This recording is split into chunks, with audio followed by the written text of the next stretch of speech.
Hi class. All right, we are looking at chapter 14, social emotional development in early adulthood. This is the 20s and 30s in that range. Now from now on, because there's just not enough weeks in the semester, I'm primarily just focusing on socio-emotional development. Your text will look at physical and cognitive development for each of these stages, but just because we've only got so many weeks to do this in, I'm going to be addressing the socio-emotional perspective of it. So the text begins looking at temperament. You remember we talked about temperament? I'm just going to fix my notes here, guys.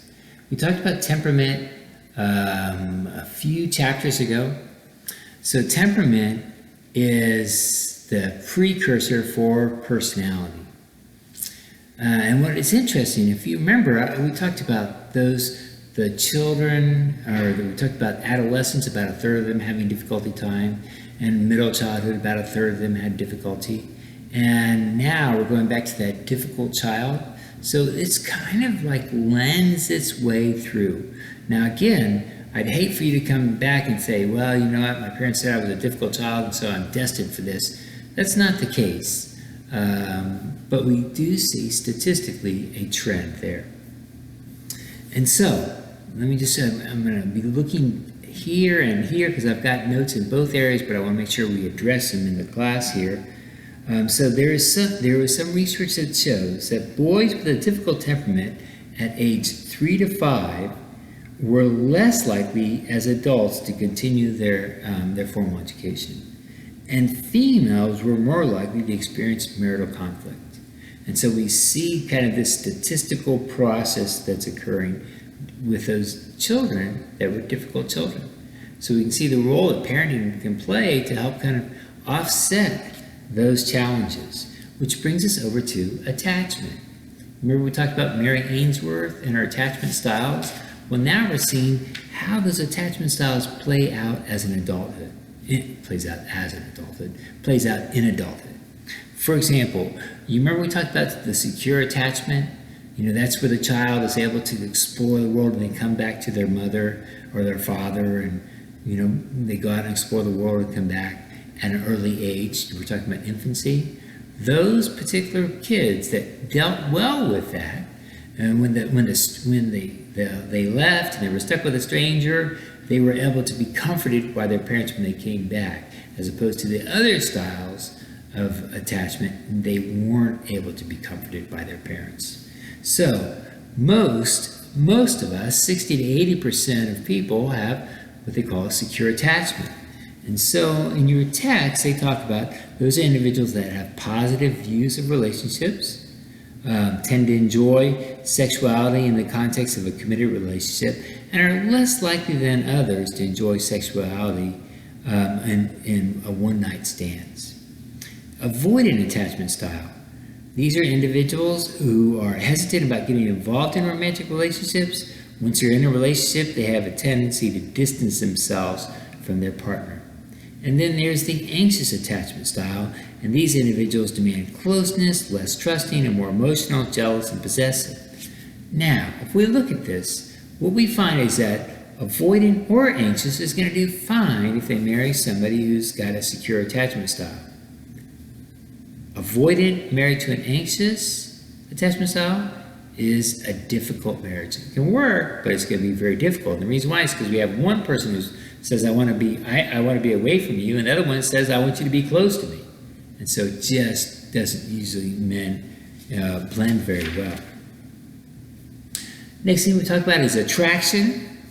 And I usually ask the class, do opposites attract? And I'd say probably the majority of the class will say that the opposites attract.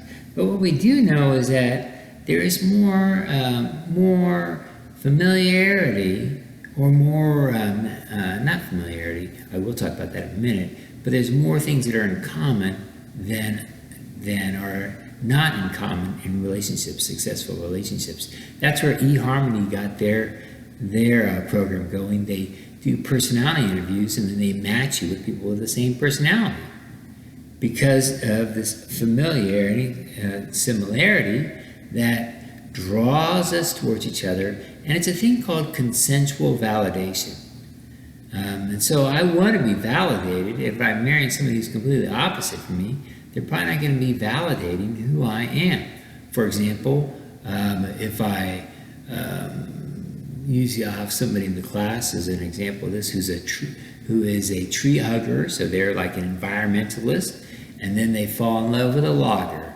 Well, that's probably not going to work out very well. There isn't that consensual validation associated with it. And so that's what we typically will see.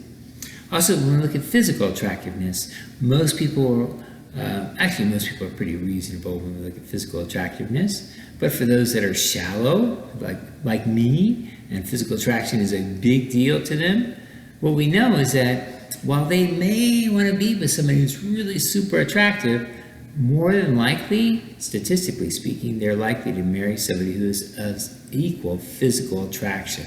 And by the way, physical attraction is a mathematical formula. It's based off of similarities of eyes and nose and ears, and the balance of facial components are associated with a numerical value that can be put on attraction.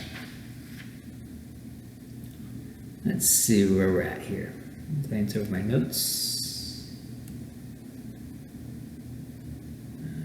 Bear with me for just a moment. Oh, that's, by the way, it's called the matching hypothesis, when we're more likely to be with somebody who's of equal attraction as we are, physically speaking. I do want to talk about love. Certainly, this is the time of intimacy versus isolation, when they're developing those intimate relationships, according to Erikson. But I want to jump over to Sternberg's triarchic theory of love. So again, Erikson says this is the time of developing those intimate relationships, and if we don't, we have a sense of isolation that carries us forward. But moving over to Sternberg's triarchic theory of love, remember he also had a triarchic theory of intelligence we talked about a few chapters ago. So he says that there are three components of love. There's intimacy, and that is where you're sharing your emotions with another person, developing that emotional bond. There's commitment, where I'm going to be with you no matter what. And then there's passion, and that's that physical component of the relationship. So he says when we have all three of those things, that's what they call consummate love. That is the trifecta, right? So let me tell you when your relationships are not going to work. If you have intimacy and passion, intimacy, that means you're not emotional strangers and you have a very strong physical relationship, but no commitment, that's probably not going to last, and that's what they call a fling. If you have intimacy and commitment, right? So you're emotionally, you're very close to the other person, you're committed to them no matter what, but maybe the passion is gone out of the marriage or out of the relationship. That's usually a long-term relationship, 20, 30 years. The passion could be reinstilled for sure. But that's what he calls affectionate love, and that's, again, what we see in these long-lasting monogamous relationships. Now, there's another one. There's passion and commitment, but no intimacy. So what kind of relationship is that? Physically, I'm very interested in this person. I'm very committed to them, but I don't know them emotionally. So that is what they call fatuous love, like starstruck. Or, in the evil way, a stalker. Falling out of love, they talk about that. Some strategies on how to end a relationship. They have got some nice things over here. And there, what I typically will do with somebody is I'll have them have an index card. On one side of the index card, write down why I'm better off without this person. We'll just pick on a guy. Because his best friend is Bud. I'm better off because now somebody is not spending all my money. Those type of things. So write down on one side the advantages of not being in a relationship. And then on the flip side, so actually those are sound like the negative things. Best friend is Bud, spends my money. Those are the negative reasons why he left the relationship. On the flip side, the positive things is I have more time to invest in myself. I can re-engage with my friends. I can pursue my own activities. So those are all positive things. So on an index card, I have one side positive, other side negative. So when he or she calls and says, oh, I still love you, I want to be with you, Just pull out that index card. That's going to help you to break up with that person, assuming that it's a bad relationship. Let's see. They do talk about some trends with single adulthood in here. Typically, I'll ask the students, which is better for a long-lasting marriage, living with somebody or getting married to them and living with them at one time. So, waiting until marriage before you cohabitate. Almost without exception, students in the class will say that it's better to cohabitate. That's going to lead to a successful marriage. In fact, what the research shows is just the opposite. Those individuals that choose not to cohabitate are more likely to have a successful marriage. And typically that's because they're not cohabitating because of some religious or moral views. And it's those religious or moral views that help them to survive some of the challenges with the marriage. Who's happier in marriage? Men or women? And most of the research are going to show that men are happier in marriage, but they're less likely to want to get married. Women want to get married more, but men are happier in marriages. And then I'm going to end with John Gottman. He's an interesting guy. He did some research on couples, and what he did is he had apartments with cameras everywhere. And so what he did is he had families move in there for 3 to 6 months, couples move in there, and he of course, they allowed them to videotape them. And from those videotapes, what he found is that there are some specific things that we see in marriages that are successful, make successful marriages. I won't go into them just for brevity's sake. Let's see. And I think that's the major things. Actually, there's one more thing dealing with divorce. There are different categories of people that are divorced. There's the enhancers. These account for about 20% of people. The divorce group. Most were females, grew more competent, well-adjusted, and self-fulfilled following their divorce. They were the enhancers. Then there's the good enoughs. This is the largest group of individuals, usually described as average people coping with divorce. And typically what happens is that they end up marrying somebody who is just like their husband, their ex-husband or ex-wife. Then there are seekers. These were motivated to find a new mate as soon as possible. And so this category shrank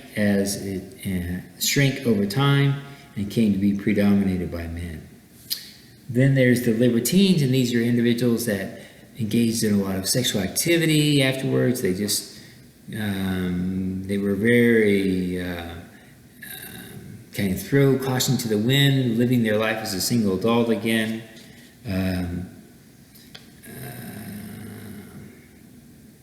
And they often grew disillusioned with their lifestyle. Then there was the competent loners, and these are individuals made up about 10%. They were well-adjusted, self-sufficient, socially skilled, had successful careers, but unlike the enhancers, these guys had very little interest in dating or in sharing their life with someone else. And then there was the defeated, and that's individuals that just had the effects of the divorce just was overwhelming. And so, guys, that finishes up chapter 14. Just again, a little introduction to the chapter. Thank you.